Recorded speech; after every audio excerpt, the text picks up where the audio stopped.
man. I took some allergy meds before I came out here, but man, it's brutal. It's pollen. I don't know. The season's changing. Our bodies are adjusting. But really grateful for the heat, you know. The warmth is a lot better than the cold of the winter. Anyways, welcome back to another video. I hope you guys are doing well. I know I am. Feeling a lot better about myself, about life, about this and that. I'm excited for the near future because I'm going to be moving out of this environment. Just because there comes a time where your family doesn't really suit you anymore. And the environment is just better when you're away from them. But I'm not saying it's a toxic environment. I'm just saying it's an environment that I've just outgrown, you know, and a lot of the stuff that I feel like I want, I can't really get here when it comes to freedom and overall peace, you know, more solitude, and honestly more opportunities to create, just because when I move out, I know that the place I'll be living in, they won't bother me as much when I'm recording, and also the house will be a lot quieter. So occasionally, I know that it'll be a little loud every now and then, because there's still gonna be people in the place I'm gonna be living at, but I don't know, they're more respectful about it. I'm not saying that my family isn't respectful about it, but you know, just better overall. Anyways, that's not why I came on here today. I just felt like saying that. I came on here today to read a passage that I wrote in my journal. If I can find it.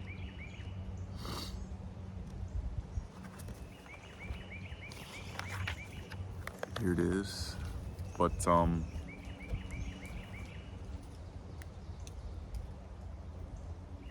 before I get into this, I want you to just get rid of all distractions around you.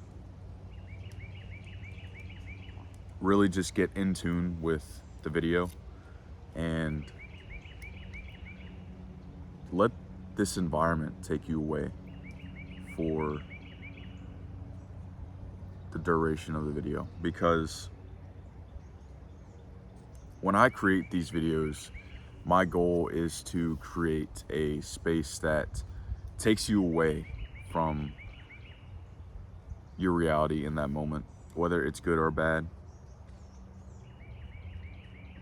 So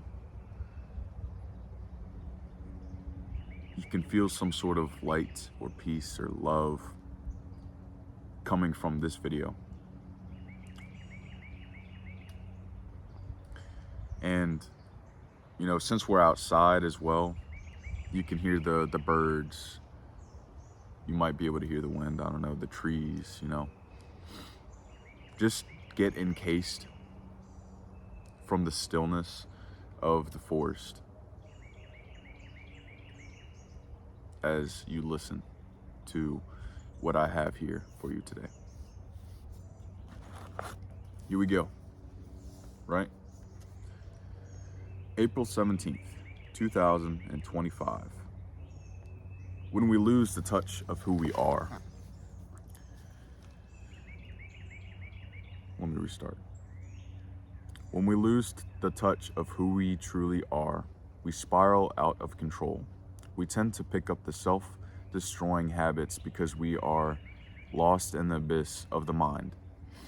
In truth, when we are still and not flooding ourselves with things, we get back in touch with our true self. The self that is present and still in all moments of existence. In the moments of realizing what is past the illusions and lies of this realm, we see the beauty and the spiritual nature of life. The stillness brings forth the answers that are true to your core, which then allows you to decide how you live this life. A life of lies, illusions, and sabotage, or a life of purpose, truth, and abundance. The path of the soul is at times scary, but not to your true self, but to the mind's self. It's scary to the mind's way of being because to be in tune and choose the soul over the mind is uncomfortable. It's uncomfortable because the truth it brings into your life. When we are asleep, the truth triggers reactions from within the mind so it can defend its ways of being, even if they are unhealthy. The soul's ways of being is a choice to break what we once knew as reality, because the reality you once experienced didn't satisfy you to the core. You choose to live more abundantly with the feelings, emotions, and the security that comes with the soul's path.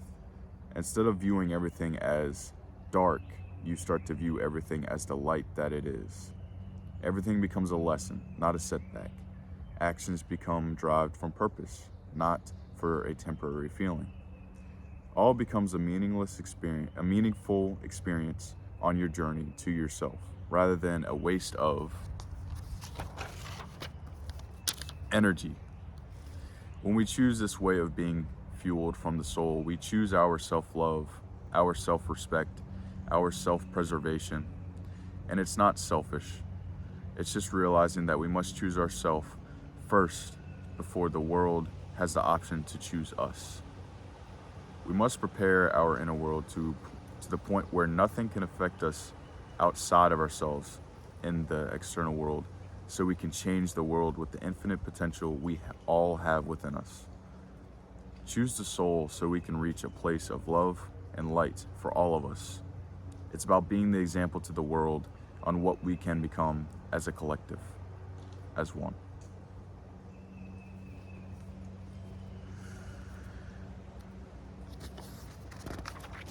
So when it comes to some of this passage, whenever I write stuff like this, I really just get into my flow state. And I write stuff that I feel like is important to all of us.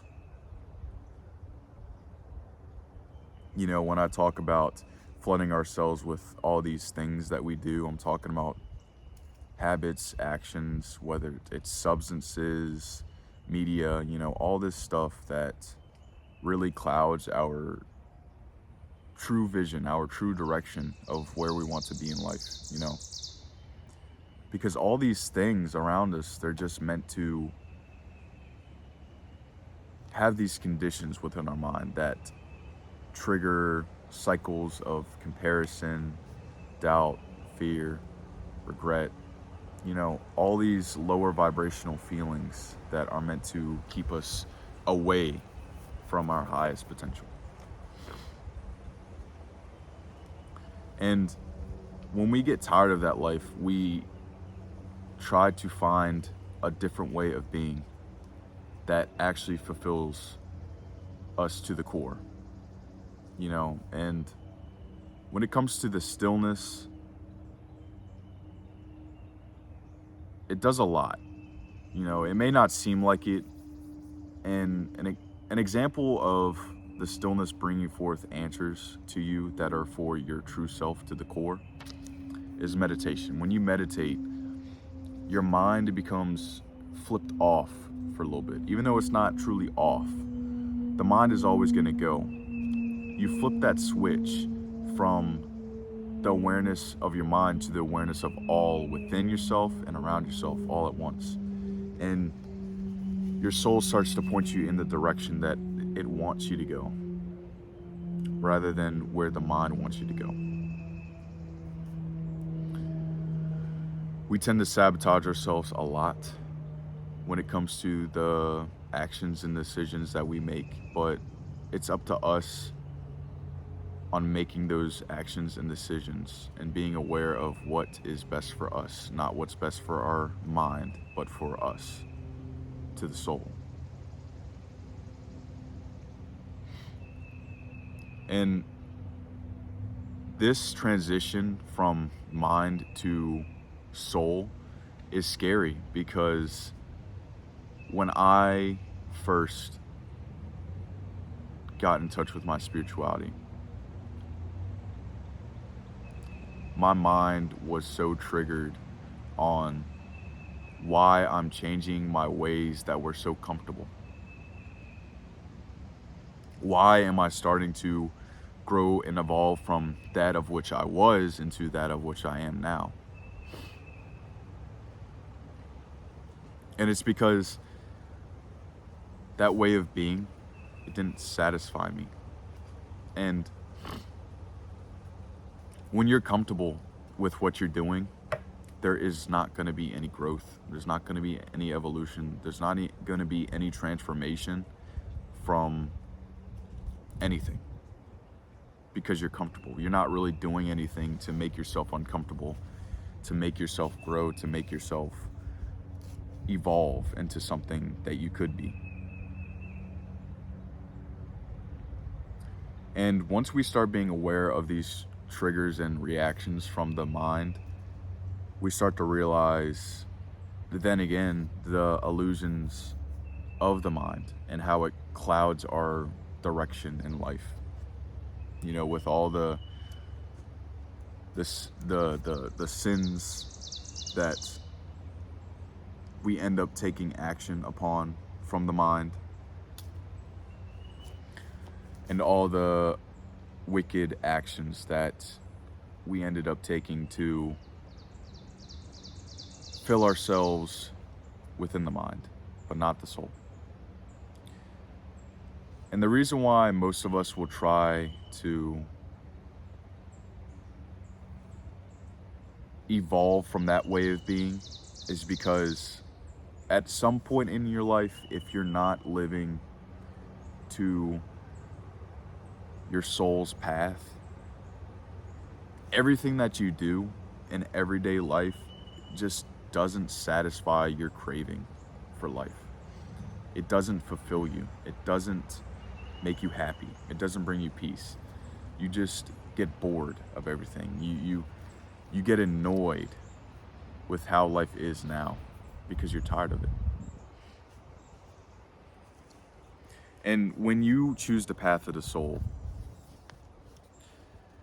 and when I say, where is it? The life of purpose, truth, and abundance. You choose to live the path of truth rather than the illusions and lies that the mind casts upon you. You choose to take actions and decisions from purpose rather than from how you want to feel in that moment. And for the abundance, when I'm talking about abundance, you're not choosing physical abundance in this physical realm, whether it's money, drugs, women, you know, whatever it is that your outlet is to cope with life. True abundance comes from within yourself, from within the core of your soul. And true abundance is realizing that nothing, when we have nothing, is when we have everything.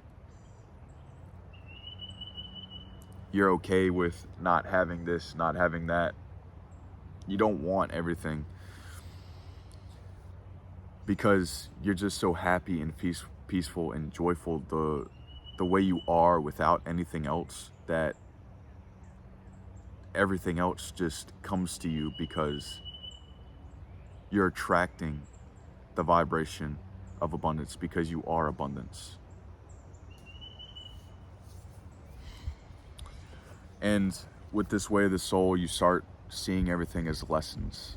You know, all the challenges, all the difficulties, all the tests, you see that as an opportunity to grow and evolve from that of what you were in the previous moment to that of what you are now. Everything starts to become of purpose. And you stop wasting your energy on actions and decisions and things and people and places that take away from your being rather than give to your being, because you realize there's no point in doing all that, entertaining all that stuff. And I really want to double down on the take of all of this choosing yourself, you know, the self-preservation, the self-love, the self-respect. It's not selfish. You know, society has deemed being selfish as a problem when it's not. Because when you give too much of yourself to society, you lose touch of who you are. I'm sorry, I got really distracted. There was a butterfly and it started flying around here and doing this and that, and flew away. And people will always try to gaslight you or manipulate you into being that people pleaser and self-sacrificing all of yourself so that you can be loved by them, when it doesn't matter if you're loved or them or if you're hated by them. You're either loved or hated in this world, and it doesn't matter if you're perceived as either or.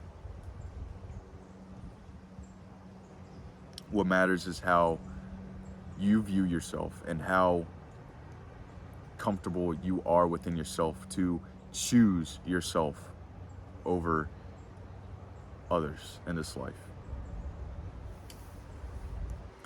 Because when we choose ourselves and we grow and we evolve and we have that peace and love and light within us, we get to the point where our cup is overflowing and we can share with others from within ourselves.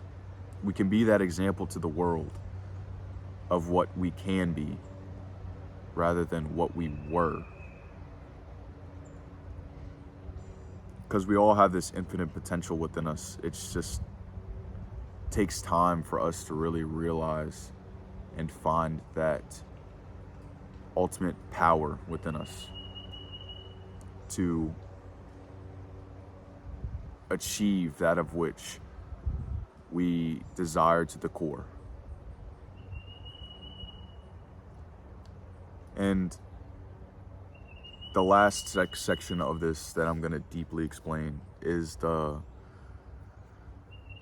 fact that if we want to change the world, we must heal ourselves and transform ourselves so that we can transform and change the world. If we're trying to do something big, we can't do something as our little self. We have to be that big self, that infinite self that spans across all the universe, that touches everything all at once in order to really change the world. And when we are often too caught up in other people's lives and other people's opinions, this and that, you know, things that take our attention away from ourselves, we don't put time and attention towards ourselves. And we can't achieve that potential, that place within us that can change the world.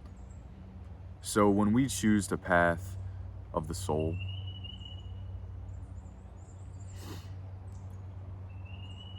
it's not about one person choosing it. It's about all the people that are brave enough and capable enough to be that example so that the collective can be shown what is capable within them. Because we can't change the world with just one person. We need everybody.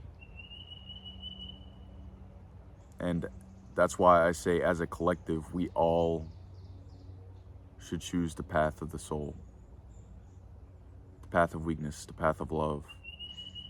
But not everyone is going to do that, because not everybody is ready for this spiritual path. They're not ready for this soulful way of being.